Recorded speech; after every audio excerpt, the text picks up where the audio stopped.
Good evening and welcome to our weekly webcast called The Leadership Edge. We are here tonight with the special guest, Mr. Dino Santos. He is a distinguished Toastmaster.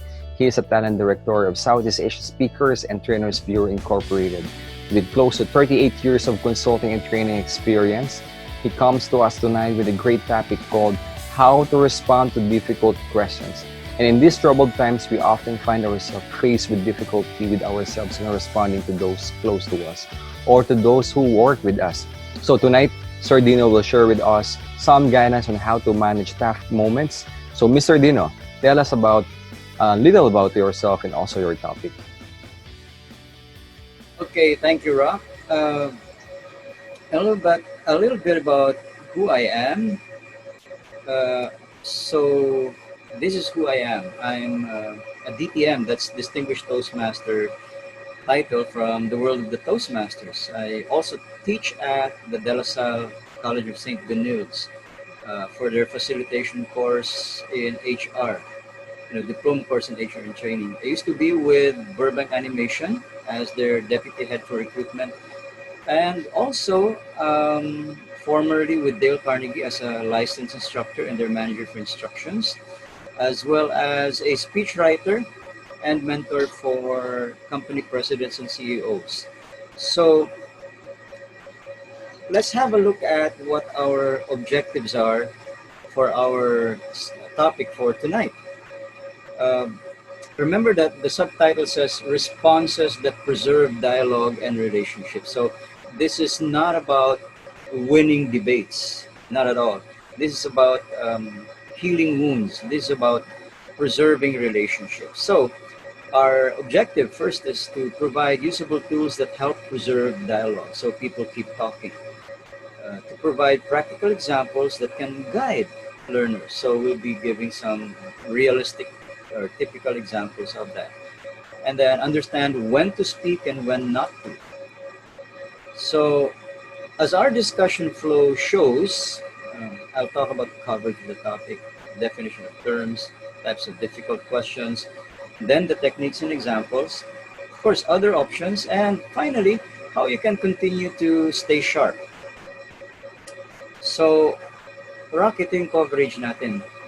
Wow, It's interesting. four when you look at it. So I'll take up the first one. Go ahead, sir. When agendas collide. Now, it's inevitable that because we are human beings, not everybody will agree on the same thing. Chances are we can all look at the same thing and then somehow have different interpretations of it. And if you are like most families, most people, experiencing this lockdown is very different for you as the father or as the mother, or as for the children. Fathers and mothers can go out and buy things for the family, but children have effectively been under house arrest for more than 4 months now. So you can't blame them if they have a different perspective on what's going on, different from us. And then we need to consider what makes people upset and sometimes eager to argue. It's because of what we call the path to action. Again, a nod to the great work by authors of the book Crucial Conversations, because they describe the path to action as first, people will see and hear. You know, here's an example. Uh, People from the LGU or the barangay enter a village, begin distributing sacks of rice, and then or money, and then for some reason they skip your house, and so you see that and you hear that, and you wonder, oh, maybe they just forgot. Maybe on their way out they will pass by my house and give me an envelope that contains money. So that's what you're thinking. But later on, you discover that they've left the village and nobody came knocking on your door, and so wala ka pala natanggap. So naturally, you would feel terrible, right? Hmm. And because you felt terrible, it results in actions and reactions or things that you do which may or may not be positive. Oftentimes, they'll be negative. So that's what we call the path to action. And that's why sometimes people will have a different opinion from others. Now, when it comes to action and reaction, here's the person who was bypassed talking now to the village president saying, bakit ako hindi ako nabigyan? Yung iba nabigyan. Yeah. And so the president might say, being just a human being, hindi naman siguro nila sinasadya. Siguro, hindi ka nabigyan ng pera kasi wala naman kayong person with disability at wala naman kayong senior. Syempre pinaprioritize nila yung mga matatanda at saka yung may mga disability. Pero bakit hindi man lang kami sinabihan, basta lang lumampas. And so, it can turn into what should have been a 1 or 2 minute discussion between the president and the complainant into maybe half an hour long of the complainant ventilating all to little positive outcomes. So really, the length of the discussion is not as important as how the president could have, for example, calmed the person down and helped him to understand what may have really happened. So that's what this program is all about. And then we will be looking at alternatives for when words are not as effective. Now, to help understand things better, I have presented here a definition of terms, just so that we're on the same page. The first one is to define dialogue. Dialogue is really establishing connection with another person, keeping the lines of communication open. Voltaire did once say that when people stop talking, that's when they start fighting. And so, sabi nga niya, the spoken word, no matter how contrary, preserves contact. It is silence which destroys. So as long as people are still talking, there's hope. And then, of course, arguments will often ensue when you share, ideas with one another. And that's healthy. That's normal. Even when husbands and wives quarrel, that's part of it, because what they're trying to do is trying to find areas of commonality, trying to find common areas of disagreement so that they can be solved. After all, it's been said, a problem that is well identified is a problem that's already half solved. So arguments are healthy. Agreement does not necessarily mean that everybody finally agrees. What agreement means is that, for our purposes, that both parties or several parties have agreed to test a solution.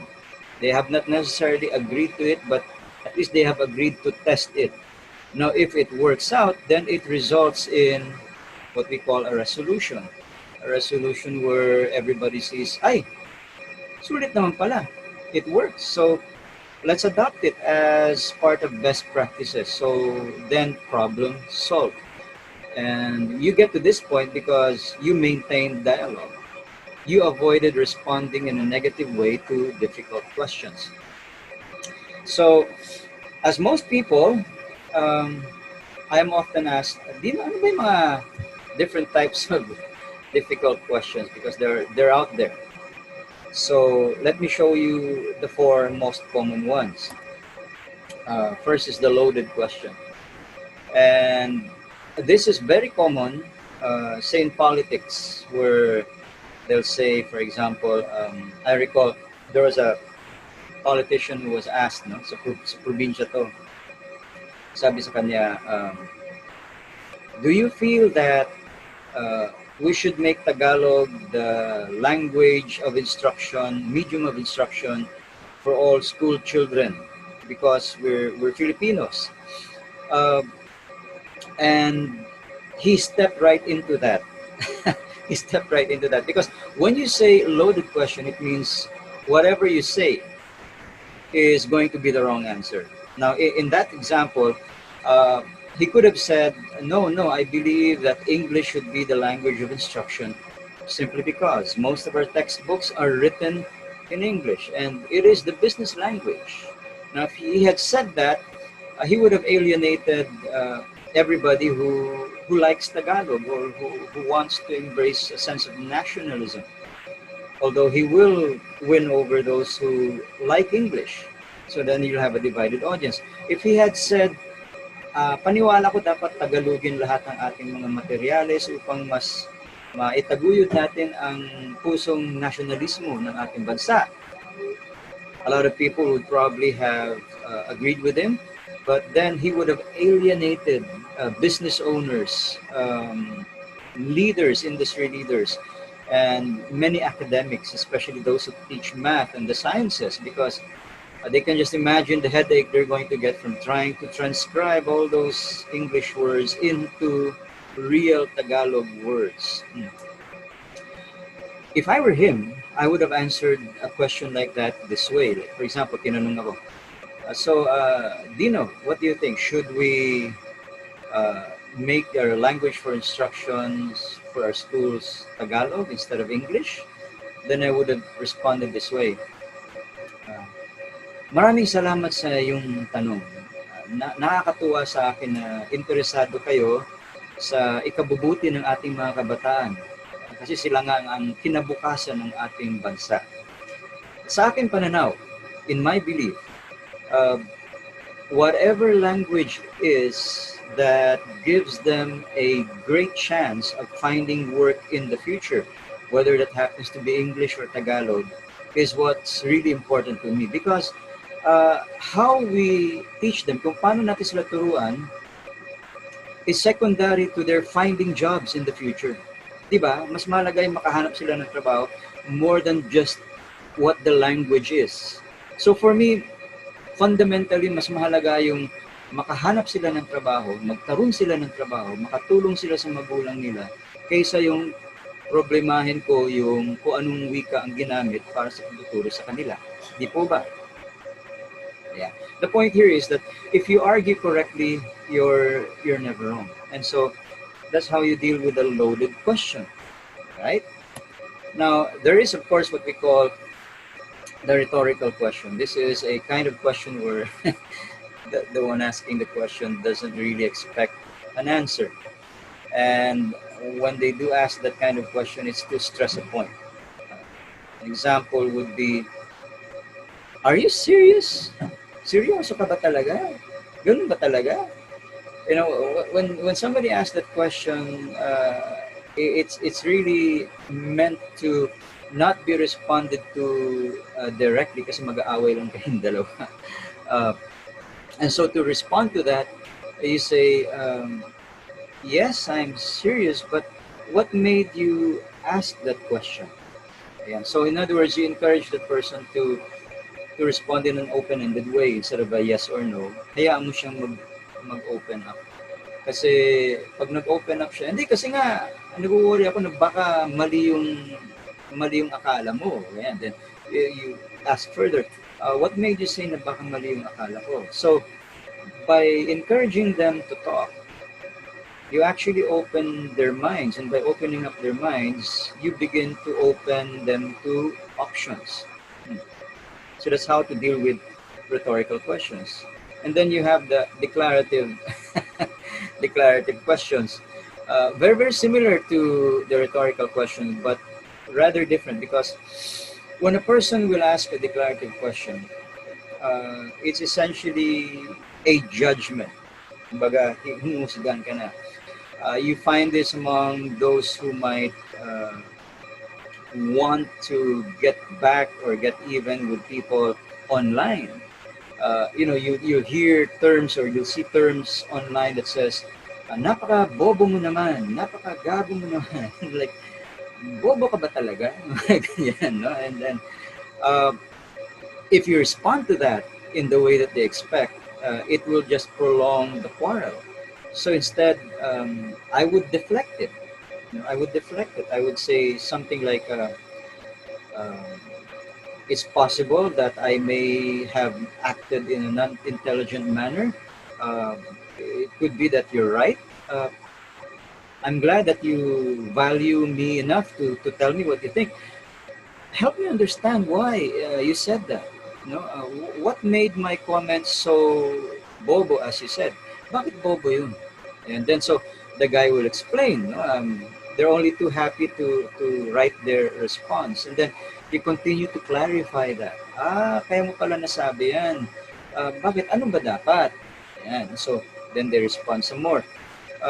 Again, the point is to get them to open up, to get them to explain. Because in the explaining comes understanding. And when there's understanding, you begin the steps towards mutual respect and mutual trust. Trust is lost, respect is lost when we respond directly in a way that creates quarrels. So then there's the plaintiff question, and we tend to get this now from a lot of people who are depressed or sad or who may have lost a loved one. And sometimes responding to them on Facebook by just typing condolence on your loss just feels like a band-aid thing. You know what I mean by band-aid, di ba? Yung parang, nakiramay ka nga, pero wala ka naman talagang natulong, no? Or to use the language of today's social media, wala ka na ambag. So in cases like those, oftentimes the non-verbal response is so much better. So when somebody comes to you, you know, bakit ba kinuha ng Diyos yung lolo ko? Malakas naman siya, bakit siya namatay? Ba't di niya ba mahal yung lolo ko? Ganyan. So that's going to be difficult to answer. So sometimes you just need to sit silently beside your son or your daughter, and then after a bit, put your arm around their shoulder and then hug them close to you. Make them feel that you empathize with them, that you love them and you understand their feelings. And sometimes that's enough. That's really enough. And maybe later on they'll be the ones to say, siguro kasi gusto ni God makapagpahinga na si lolo. Siguro kasi nakita niya nagsasuffer ng tagal. So sometimes they come up with their own answers, and all they really needed from us was a listening ear. Other times, like what I shared with a friend on another occasion. Kasi Rock, di ba tatay ka? Ako tatay din ako. When we take our kids to the mall, di ba, pag nakakita ng laruan, how many kids do you have? I'm just curious. I have 5 kids. Wow! Thanks for asking. Ilan sa kanila yung mga toddlers? Oh, I have 2 toddlers. Oh, wow. Those are such great years kasi Yeah. years na love kanila. They wanna go everywhere that you go. So much. Oh, it's really fun. Oh. Sabi ko nga, nakakamiss. Time flies so fast. Parang ayoko silang lumaki. I totally agree with you. I have a daughter who I love incredibly, but you know, she's 11. She's soon going to be a teenager, and I just know when teenage years come in, I'm going to lose her. But that's just the way life is. No? So anyway, kasi nga, meron kang mga toddlers. Di ba nung bukas pa yung mga malls, nung pwede pa tayong gumala, toddlers do what toddlers do, which is when they see a nice looking toy, they'll grab your hand, you know, hihilain yung kamay mo, and then point, Papa, bili mo ako niyan. Pag nakakita ng Barbie, bili mo ako niyan. And then of course your initial reaction is, oh my God, Toys R Us. Baka mahal. So, ay wala tayong pera. Huwag na tayo dyan. Gastos lang yan. And then so, I'm sure you've seen, because I've seen, this really awkward sight of parents, you know, kinakaladkad yung anak nila, buti lang marmol yung sahig, kaya nagsaslide lang yung sapatos nila. The kid crying the whole time habang hinihila ng magulang. And that's just sad. From the book, How to Talk So Kids Will Listen and How to Listen So Kids Will Talk. So I share this as a response to the plaintive question. Papa, hindi mo na ba akong mahal? Ba't ayaw mo bili sa akin yung toy na yun? Ganyan, di ba? Kasi yung bata nakayuko, ayaw gumalaw. Ang gawin mo daw, yumuko ka rin. Be quiet for a few seconds. Look at the toy. Allow your child to see this look of longing also on your face. Keep your eyes on the toy. And after a few moments, say mentally count 3 seconds, whisper to your child, alam mo, I wish you could have that toy. Papa wishes I could give you that toy right now. I really do. And then just keep quiet. And then mentally count to 3. After a while, the kid will look at your face, see your sincerity, and then come to their own conclusions where they'll say, mahal ba masyado pa? And then, don't answer right away. Oo nga eh, medyo mahal eh. And then they'll be the one to say, siguro next time na lang. Kasi at that point, they come to realize that at least dad likes the same thing that I like. In other words, kampi ko siya. I may not be able to get that toy now, but maybe in the future, we will when dad has more money. And so, at that point, baka yung anak mo na yung tumindig, ikaw pa yung hilain, tana, pasyal tayo. So, crisis averted. And that's why I love that book so much, because it's a good response to a plaintive question, when we must try to empathize.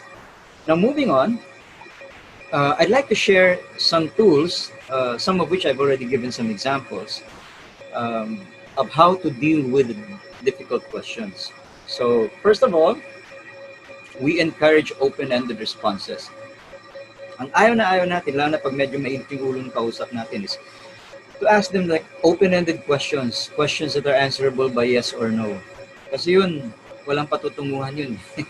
Mas maganda yung, paano mo narating yung conclusion na ganyan? In what way do you think that can be fixed? How do you think we should look at this situation? Yun ang mga open-ended. Because when you open their minds to discussing, you also open their mind to options. Di po ba? Pag ang tao ay may mabigat na problema, medyo na depression, nagagalit siya, he's really looking for solutions. He's like a person who's drowning. That's why I like to use the background of waves, the ocean, because a person who is in a bad situation is like somebody who's under the ocean, di makahinga. He's looking for options, and he doesn't really much care whether it's a salvavida, a life vest, or a lifeboat, as long as hindi siya malunod. But the only way that he will look at and consider those options is if we keep his mind open. We continue the discussion. Yan. So, encourage open-ended questions like, balikan ko lang yung hindi daw nakatanggap ng SAP niya. So I've asked him to describe why did you feel that way. So, explain. Kasi, palibasa, wala kaming senior sa bahay, wala kaming PWD, hindi kami binigyan. Then, I may ask, so, what do you think can be the options, and how do you think we can solve this? Tapos baka mangyari sa kanya, manggaling sa kanya, siguro Dino, pwede bang banggitin mo na lang kay Lando o sabihin mo kay Alan, paano na lang kaya kami? Kasi baka hindi ako pakinggan eh, pwede ba tulungan mo ako? And then of course, I'll gladly say, of course, I'll speak on your behalf, because even though you don't have a senior or a PWD in your house, you lost your job. You have no money. Of course, you deserve some help. I'll go and speak on your behalf, and I'll keep you updated kung anong nangyari. And then at that point, medyo masaya na siya kasi you've now given him some hope. And of course, it's now your task to really try and help him. So encourage open-ended questions. Another one is lifting them up to higher ground. Now, let me give you an example of how this might really help us during a tough conversation. Like, paano pag sinabi sa'yong, let's keep it simple, no? Ano mas magandang flavor ng ice cream? Vanilla or chocolate? Let's say you like vanilla. I like chocolate. If we engage in that debate, walang panalo dyan. Kasi kahit manalo ako, talo ka, at dahil napahiya ka, magagalit ka. So, you will not embrace my opinion. The best thing to do is to level it up. In other words, take it to something nobler. And that comes from Dale Carnegie, from their book, How to Influence People. This is where you say something like, my friend, truthfully, You need more than vanilla, and I need more than chocolate. But more fundamental than the flavor of ice cream is our right to choose what flavor we want, di ba? Mas mahalaga sa atin yung karapatan natin mamili kung anong flavor ang gusto natin, hindi yung flavor mismo. And so your friend has no choice but to agree because there's so much sense in what you're saying. Now, when you argue correctly, you're never wrong, and if you're never wrong, the other person must be. So that way, dialogue is preserved, and you've made his mind open to what is nobler, to options. That's lift them up to higher ground. And then there's of course the reframing the question. And for this, I give some credit to Sasi Casas, one of the bureau's talents, who shared with me that he once saw somebody, a politician, take a tough question from a reporter, and instead of answering it directly, reframe the question. So ano ba pagka natanong ka ng so what do you think? Are you in favor of extending this quarantine period? Uh, do you really mean to say that people will continue to just stay at home, not earning a living, not being able to pay off their bills? No? And that's a really tough question because whatever you say, yes or no, can be misunderstood. So what you do is you reframe the question. So you say, "Thank you for asking that question. If what you mean is how do I feel about preserving the health of our citizens, making sure that they're safe, making sure that they're well taken care of, then my answer is yes. I am in favor of making sure that they don't go around infecting themselves because in our LGU, what we're doing is we're distributing rice house to house, door to door, so they don't have to go out and expose themselves. The health of my constituents is way more important to me than this lockdown. So I hope that's clear to all of you in the media. So that's how I would deal with that. Reframe.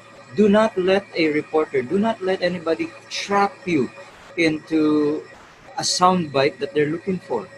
Reframe. And the last one, of course, is deflect. Yeah, no? So very similar to reframe, but slightly different lang. Because when you deflect, uh, you are doing what some people call martial arts. Like martial arts kasi is like the first move is not an offensive move. It's always a defensive move. Defend, block before you strike, di ba? So this is where somebody might say, kasi ang pangit talaga ng service nyo eh. Hanggang ngayon wala pa rin kaming internet. Talagang wala. Palpak kayo eh. Di ba? Wala kayong kwenta. And if I were the customer service dude behind the desk, I would use the deflection and I would say, Sir, alam nyo, posibleng tama kayo. Maaring nagkamali nga kami kasi nga, ang tagal nyo nang walang internet eh. So, take note ha. He did say, maaring tama kayo, posibleng mali kami. So, pag galit yung tao, ang naalala niya lang yung mali kami, tama kayo. Conveniently forgetting that you did say, may qualifier ka eh. Posible, maari. Diba? So if that conversation were recorded, assuming that's over the phone, the legal department can still come to your rescue. Kasi hindi ka nagsalitang patapos. And then you get to the third part where you say, at sir, salamat talaga na dinulog mo to sa amin kasi mahalaga sa amin ang mga customers namin. Huwag po kayong magsasawa pag may napansin kayong mali. Sabihin nyo sa amin kasi importante sa amin. Kayo ay importante sa amin. So sir, paano kaya kung ito na lang gawin natin? Yeah. So from being extremely angry 100%, at that point of the conversation where you said, maaring tama ka, posibleng mali kami, salamat at dinulog mo to sa amin kasi mahalaga ka sa amin eh. So from 100% angry, he's now 20% angry. At 20% angry, makikinig na sa suggestion mo yan eh. Hindi na galit yan eh. Di ba? Ayan. So, I'm just curious. Were you taking notes? You don't have to kasi I'll share this slide deck with you. In fact, it's pretty interesting, sir. I'm learning a lot, no, as a host in our show. for this leadership edge. Parang yung isip ko lahat ng mga questions, lahat ng mga yung mga techniques on how to deal with this, no. Parang Mm. yun nga siya eh, parang siyang offense and defense eh, on how you will respond to this kind of difficult questions.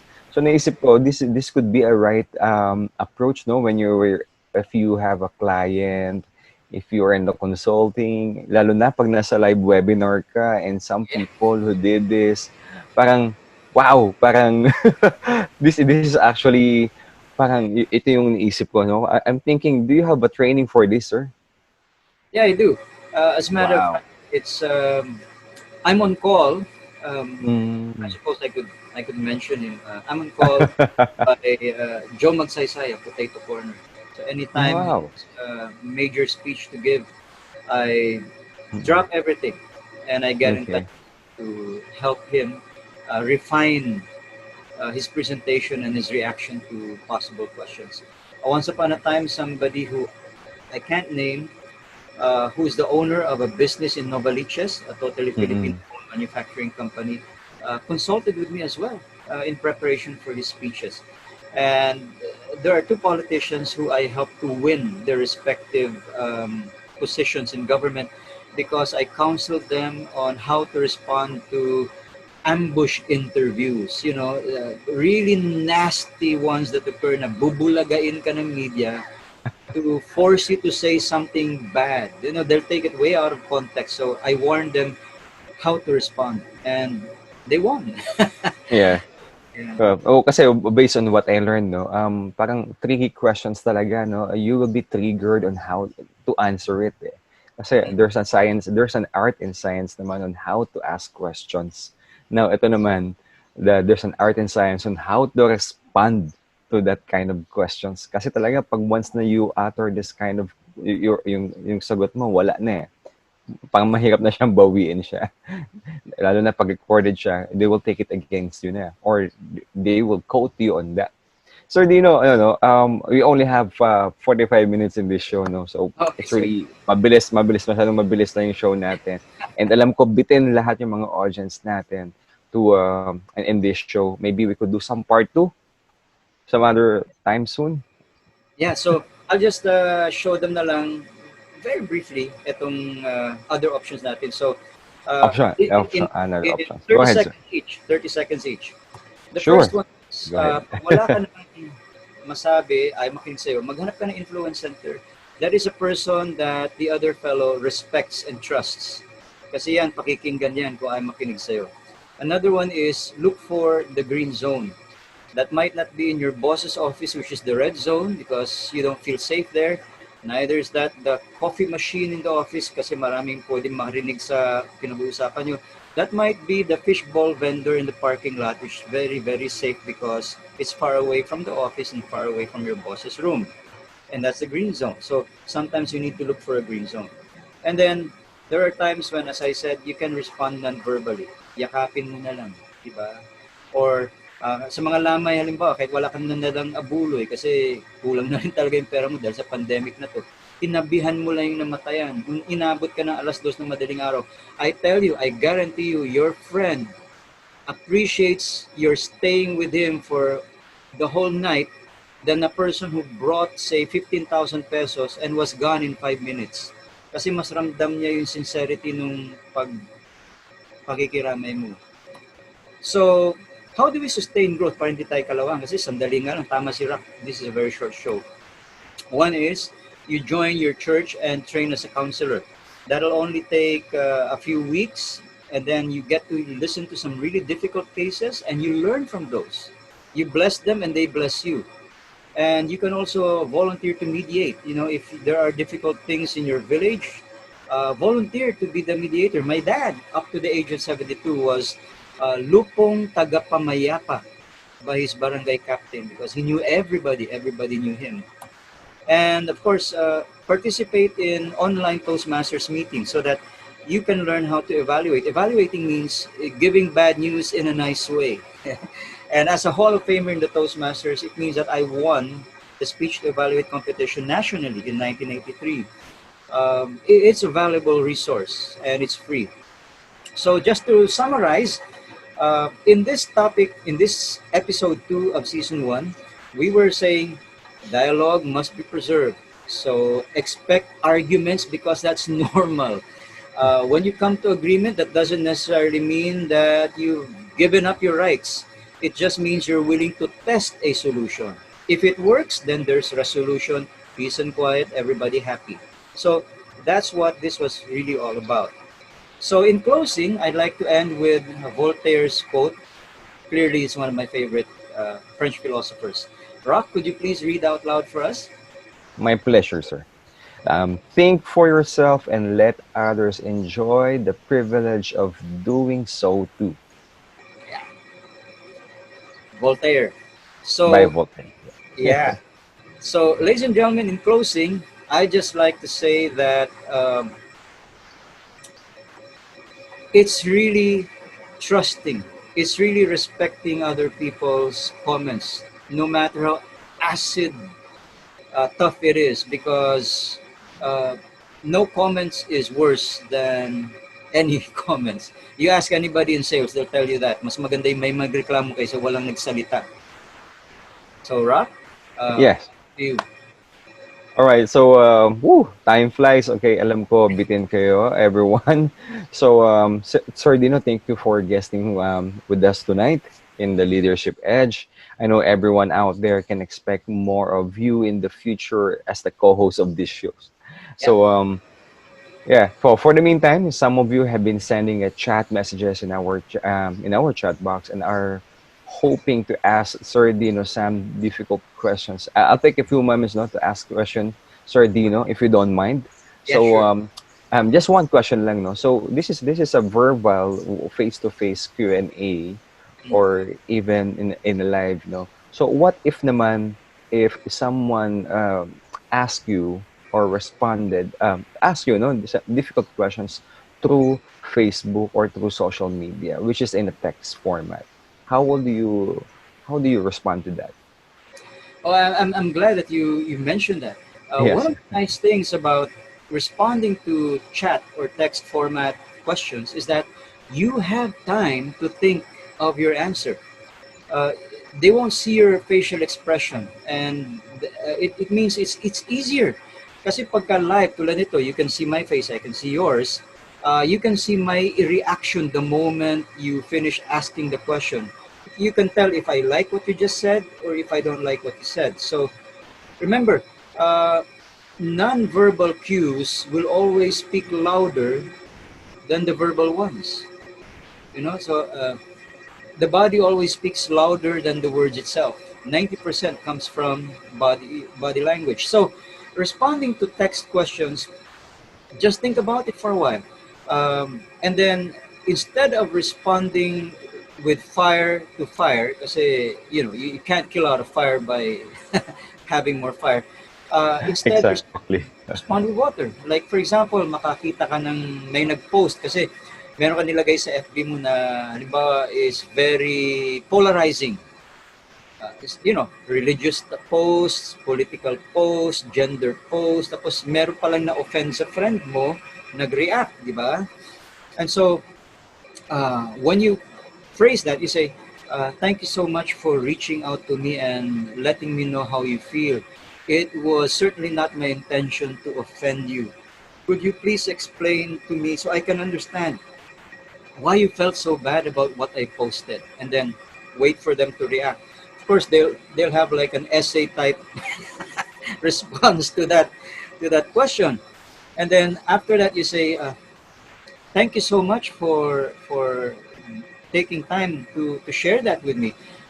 As a result, I have broadened my views about uh, your situation, and I will be very careful next time that I post things on my page. So ganyan, no? And then at least na-restore na yung friendship niyo. And then at that point, you decide, uh, do I really want this person to muzzle me and my own freedom of speech on FB?